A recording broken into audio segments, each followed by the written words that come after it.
Good morning, guys, gals, and non-binary pals. You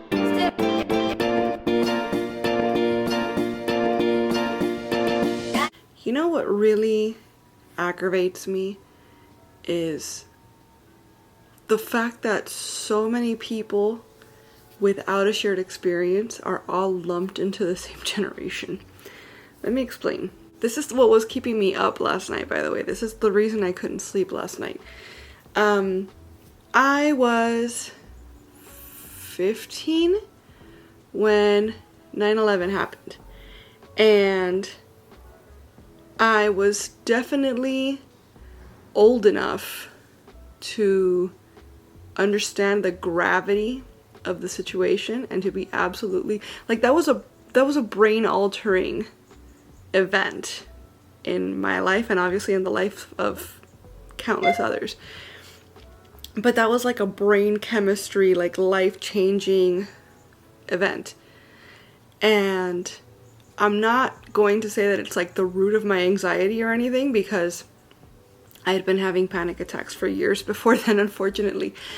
But it was life-changing. It was something that painted, like I was never the same after that day. And again, this is not just me talking, this is like a lot of people, right? A lot of people that were my age and older and so on. Kiddo just joined me and he's grumpy. My brother is a handful of years younger than me. He was 8 or 9 when 9/11 happened. And so I'm sure that he was old enough to realize like, oh crap, something bad happened. The adults seem really concerned, but not really old enough to understand how devastating the situation was. I have a cousin who's 10 years younger than me. So he was, let's say, 4, 5 years old when 9/11 happened. Blissfully unaware, I imagine, right? Probably that day was just a day, like any other day. And he grew up just in a post 9/11 world. He never had any clue what things were like before then. Probably wasn't conscious of life and how life operated before that. We are all millennials. We are all considered millennials. And that's just one example, right? But the point is that what makes a generation if not a shared life experience? And the three of us, like that's such a huge canon event that none of us share a real like cohesive experience of, and yet we are all of the same generation. Doesn't make any sense to me. The internet is another great example of this, because when I was in high school, or I guess, yeah, how the internet affects your high school experience. When I was in high school, the internet was something that you accessed to like look things up for homework. And mostly, actually, my experience of the internet in high school was things like Napster and Kazaa, downloading like illegal music and burning CDs, right? That was the internet when I was in high school. By the time my brother was in high school, everybody had MySpace and Facebook and maybe even Instagram. I believe smartphones were already like a thing. So it was like the dawn of this new situation, right? Because MySpace wasn't a thing until I got into university. Facebook, when Facebook started, I had to have a college email to get into it. That was not the case by the time my brother was in high school. By the time my little cousin was in high school, I dare say most social interaction happened online. And all of these things, each of us had an extremely different high school experience because of that. When I was in high school, I had to call my mom from a payphone to let her know where I was. By the time my little cousin was in high school, literally everybody and their mother had a smartphone. And yet, we're all lumped into the same generational category. Like, it doesn't make any sense to me. So, hashtag make generations about shared life experiences and not about blocks of years. Anyways, hi. It's Monday. No, it's not. It's Thursday. It's Thursday. I am scrambled in the head today, obviously. And, yeah, it's been a long night. I got some rest, but also it's my brain, so We have two things scheduled today. And I am hoping to do some editing as well because I do have to edit the last episode for you guys. I'll post that up here. My hair is wild. My face is still all marked up from my sleep machine. The TV is changing its coloring on my face because of the lighting. So, all fun things. Kiddo is not in the mood for me to keep talking to the camera. So, I might pop back in later and give you guys a proper like, hey, so this is what's going on today. But in case I don't, I hope you enjoyed my straight from bed rant and happy Thursday. Hey kids, so here's something fun and exciting. I have said numerous times that my knife skills in the kitchen are garbage. But this was not even a matter of just knife skills. This was me just purely 100% being an absolute idiot. Like there's no other way to put it. I was going to bake potatoes in the microwave so that I could like chop them up and make them into a hash of sorts to eat with some eggs for breakfast. And what I did, you know, you're supposed to stab the potatoes before you put them in the microwave so they don't like explode. Instead of doing that on a surface of any kind, I was holding the potato in my hand while piercing the potato with our brand new knives. And what happened is that the knife went straight through the potato and all through like the length of my finger. It hurt like hell. I bled a lot. I got slightly hysterical and I was trying to call my husband. My husband didn't answer the phone, so I called my mom. My mom talked me down off the ledge and explained to me like what to look for in our first aid kit, what to do and how to do it and so on. And I don't know, I thought maybe I might need to go and get a stitch. I sent her pictures. She says I don't think so, but keep an eye on it. That was over 3 hours ago. I've talked to my husband since then and he said the same thing, but my husband seems more concerned than my mom was.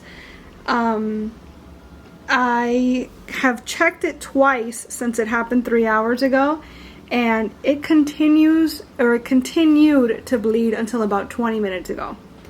So it spent a good 2.5, 3, it spent 3 hours bleeding because I did it 3.5 hours ago. So it spent 3 full hours bleeding. It's only just now stopped. It's a short cut. It's about 1 inch long. I guess that's not that short when you're looking at a finger. It's about 1 inch long, but my concern is how deep it is, because this is about to get gross and I apologize and maybe you want to skip ahead like 20 seconds.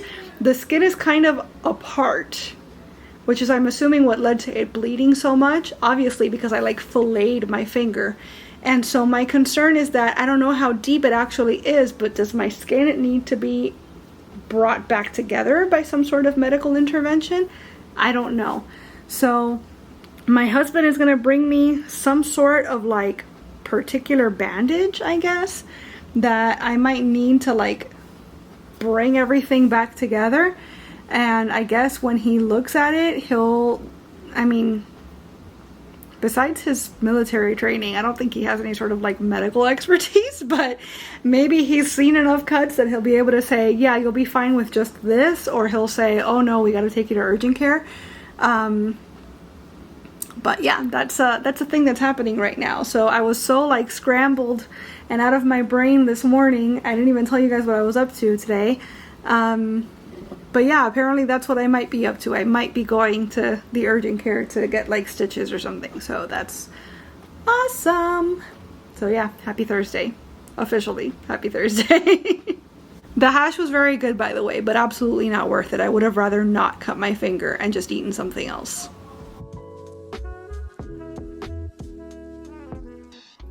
Good morning from Talus.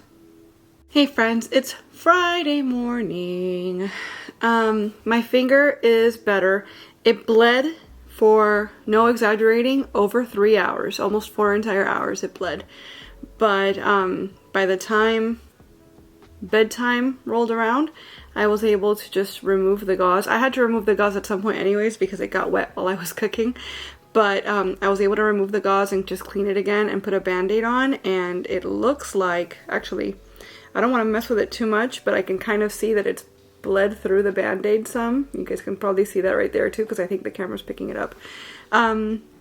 So maybe it's not done bleeding, but it's fine, and I'm surviving pain-wise. So it is Friday. We have 3 things scheduled today. 2 teletherapies and then our in-person therapy. So obviously that means that some of my to-do list today involves tidying up the house.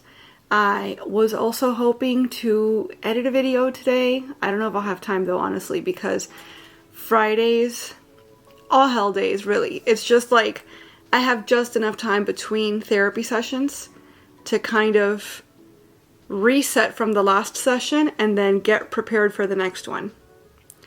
So there's not too much else I can do with my day. So if I get a spare moment, I might try to edit a video. But realistically, I shouldn't even like put that on the list because it's probably not going to get done. So, yeah, that's what's on the schedule, I suppose. Tonight, we've been invited to go to a restaurant with my parents and my brother and his girlfriend as like a farewell dinner for my brother because he is going back home in the next few days. And we accepted the invitation, but then I literally couldn't sleep last night because I was so anxious about the idea of sitting inside a restaurant and eating. And then, not to mention that this particular restaurant is one of these, it's like a Brazilian steakhouse type thing where they just like bring you food over and like as much as you want to eat, right? As such, it is expensive and you pay the same whether you eat a little or you eat a lot. It's up to you to get your money's worth because it's the same price regardless. But my son, who as you guys know already is on the autism spectrum, he has a very limited diet. He's probably going to eat before we go, or I might pack him some food or like a snack or something to eat at the table with us. But he's not going to eat the restaurant food. And all I can think is that my parents are going to end up spending $60, $70, $80 extra just for kiddo to sit with us because kiddo's not going to eat. So he's definitely, the point is that he's not going to get that money's worth back in food the way we might. So it just seems generally like a really bad idea. I told my mom this morning how I was feeling, and she said that she would call the restaurant and find out, you know, how they can accommodate my son, basically, which does nothing for my anxiety still about the whole sitting in a closed space with a bunch of people, obviously unmasked. Unfortunately, the place does not have outdoor seating because that was literally my first question when my dad told us about the idea. So I guess we'll see what happens with all that. And then something else I wanted to talk about, completely unrelated, but it's something that like really made my day yesterday. And so I wanted to share it with you guys. A friend of mine, an acquaintance really, because we only actually met in person less than a handful of times. Back when I had my photography business, I photographed her a few times, and we obviously kept in touch since then. And my gosh, that was 15, 16 years ago. And we're still like friends on Facebook and stuff. The thing about me, and this is something that probably has to do with my neurodivergence, and you know, maybe misreading social cues or what have you, but if I meet you and I like you and I keep you around in any respect, I consider you a friend. Like, I'll go out on a limb for you. And obviously that sometimes has gotten me into trouble because I might overstate the closeness of a relationship, and then that other person might be like, yo, it's not that deep, like, who are you? Right? But genuinely, like, yeah, we've only talked or been, you know, hung out, I guess, a few times, etc. But I care about this person. She's still in my Facebook friends. 16 years later, I care about this person. So back, actually at the beginning of this channel, it's the root of the name of the channel. Back before my son got his diagnosis, I was on track to become a birth doula, which at its very, very basic definition is somebody that is meant to be a support system for a birthing person, to help them through labor, to help them advocate for themselves when they're in a really vulnerable state and maybe don't have their wits about them or the wherewithal to say, no, I don't want that, or I insist that we do this. So it's basically an advocate / support system, right? It's a go-between between the patient, the birthing person, and the medical staff, as it were. And so I was on track to that, and then my son got his diagnosis, and I obviously switched gears entirely and devoted myself entirely to helping my son and getting my son the services that he needed and learning as much as I could about autism as I could manage at that moment, and so on and so on. And I kind of abandoned the birth doula track. Well, 13 years later, this friend of mine announced yesterday that she has become a death doula, which is something that I've heard about a lot. And it's a similar situation in that they are a hospice worker perhaps, or basically to help support the family and moreover the dying person to come to terms with what's going on. Just be a support person, basically. Somebody that's been there and done that, and they're navigating a very big, life-changing moment for the person, for the family, and so they're there to support in any way that they can, to advocate for the person's rights and dignity towards the end. It's something that I think is just so cool and brave, and like I could never, and she's doing it. And so I see that post and I'm kind of like speechless. Like I want to say something like to support her, and I literally don't have the words because I just think it's so cool and so incredible, and it's just something so well suited for her. And so all I can think to do is just put like 3 little heart emojis, because I literally don't have the words to express like how amazing I think this is. And she replies to my comment and she says, I'm gonna actually find it for you guys because I don't want to like butcher her words or otherwise misrepresent what she said. She says, I'll have you know that your relationship with birthing doulaship was part of the inspiration for me to take this path. And when I tell you I cried because I was trying to find the words to tell her how inspiring I thought she was, and to think that I actually inspired her in even like a tiny way was just nuts.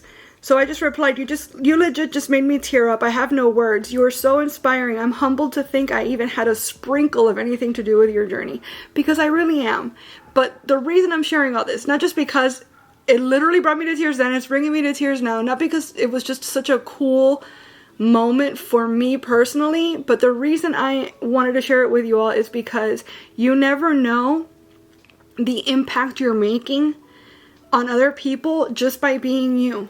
And I'm not saying that obviously like she wouldn't have come to this path on her own anyways, because she really is just so well suited for this, that this journey was going to find her one way or the other, even if she'd never met me, because this is just, it feels fated. Like this really is something that she's so well suited for.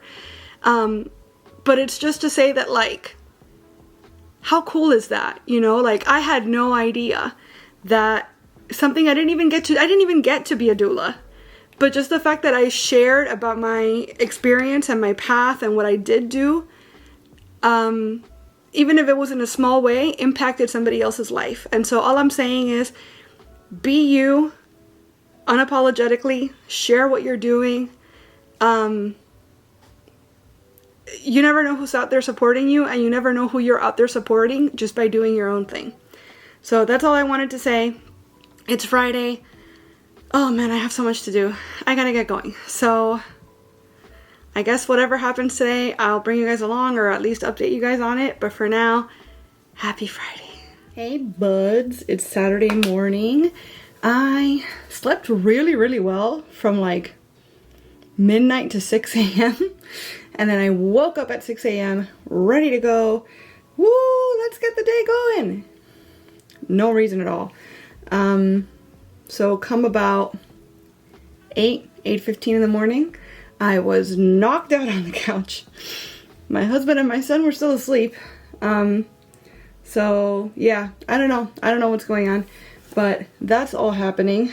And so today, Saturday, I actually don't have anything productive on my list today. I don't have anything on my list today, which is very weird. And I feel like I should put stuff on my list today because I've obviously got the time.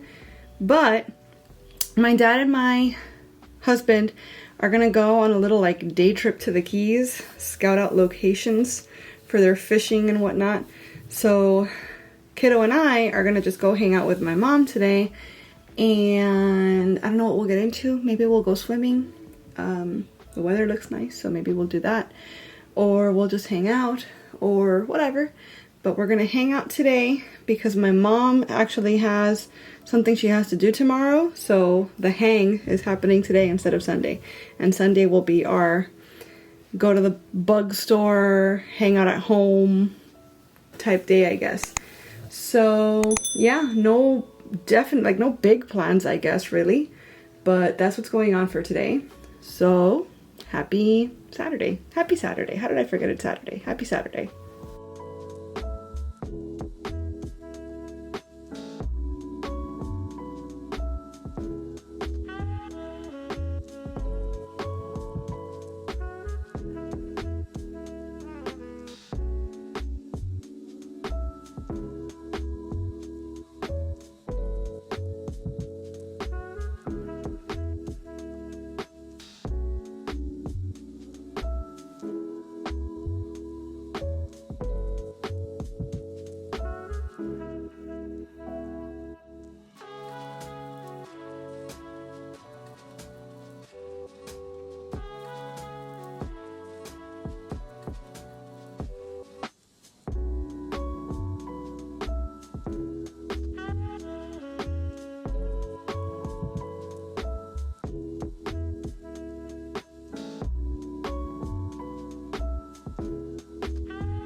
This is out of control. A statement has been released by the This is like, it's just happening right now. It is only saying that Trump says he is fine in statement and says he is being checked at a medical facility. Yeah, I mean, it definitely, it grazed his ear at least, because the picture that they released, he's got blood on his ear and on his face. But they're saying that he's fine.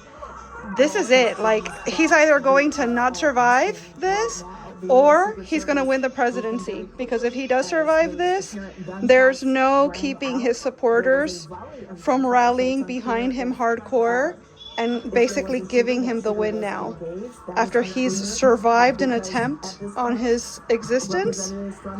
Yeah, like, that's it. We're cooked either way, my friends. So it's now been a half hour since it happened, which obviously it's still like breaking, developing news, what have you. But as you might expect, I've got a hot take, and you know, do with it what you will, take it or leave it, but this is how I feel. The internet's already lighting up, talking about how this was absolutely staged because the shot came from the side of the stage, not the crowd. And apparently, now I wasn't there. This is just what they're saying online. I wasn't there and I wasn't watching the rally before this happened. But apparently he kept looking over to that side while he was talking. So they're saying that, oh, well, that's obviously because he was anticipating it. He knew it was going to happen and he was just waiting for it to happen. People are saying that maybe he really did get shot from that side, like they wanted to make it real, so he really did get shot. Other people are saying he was just waiting for the sound of the bang, and then when he fell to the floor, he popped a blood cap, that he, like a movie prop that he had been holding in his hand. He just popped it next to his ear, and that's why you saw the spurt or whatever. any of those things could be true, or he could have actually gotten shot. It's not a shocking thing to imagine that the most hated man in America, a country famous for having a public shooting at least once a day on average, where there's guns willy-nilly in the streets and very little, done to mitigate who has them and how they're used. It's not shocking to think that he actually might have gotten shot. But it's also not shocking to think that this man knew that if he pulled a Reagan, and by that I mean Ronald Reagan in the 80s was really unpopular, it was certain almost that he was going to lose, and then an actual assassination attempt was put on him. He actually got shot and actually almost died, and when that happened, he soared straight to the top and won in a landslide. He didn't have to do anything after that. People felt too bad for him to not vote for him, basically. So he won in a landslide, even though up until that moment it was almost assured that he was going to lose. So it's not weird to think that maybe his team thought exactly that. Like, this is too up in the air. This guy's a fucking idiot, and if we leave him to his devices, he's going to lose. What can we do to garner public support in a way where even the Democrats are going to have to rally behind him, offer thoughts and prayers, the whole nine? Obviously an assassination attempt, right? So it's just as likely at this rate that somebody actually went through the trouble of trying to off this man, because I can think personally of a bunch of people that would if they could, I think.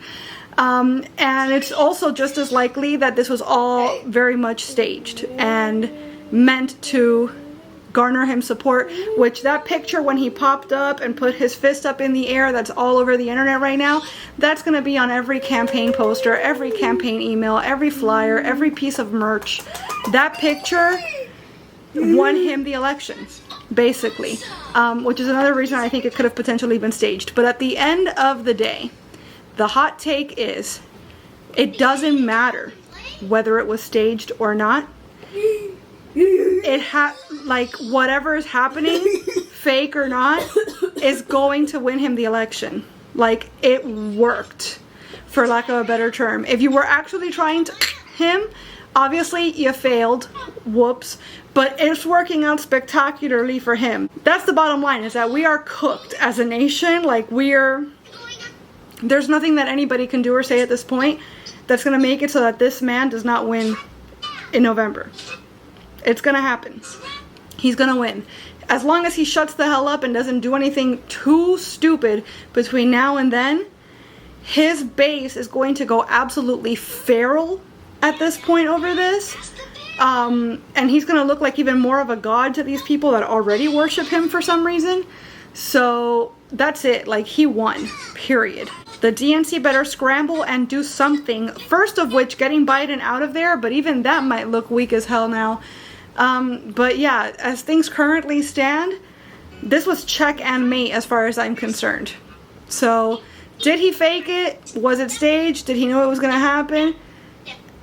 Maybe, maybe not. But at the end of the day, it really doesn't matter.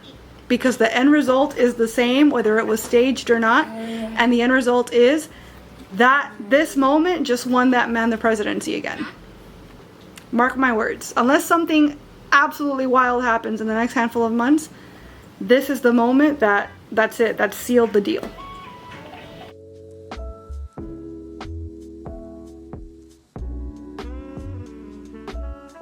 Hello, my friends. It is Sunday. What time is it? It's 6 o'clock. So let's say late afternoon, evening. And I have just had such a headache all day. I've been so tired all day that I've done laundry. So there's that.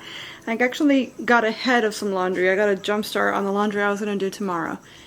And we did go to the reptile store to get bugs for everybody, although we are going to have to probably go back sooner rather than later because we cleaned them out. Like, they didn't have any worms, and I asked them for X amount of crickets and they only had about a quarter or a third of what I asked for.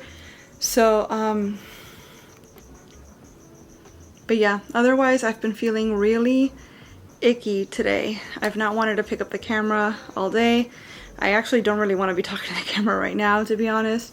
And I can't guarantee that I'm going to be feeling any better later to do a wrap up. So I figure I'm just going to pop on here real quick, let you guys know how the day's gone so far, and probably just go ahead and wrap up the episode right now.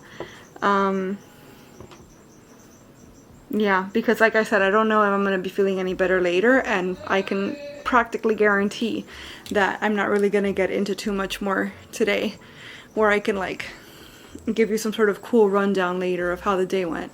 It's already 6 p.m., right? So instead, I will let you guys know actually what's coming up this week. A lot of same old.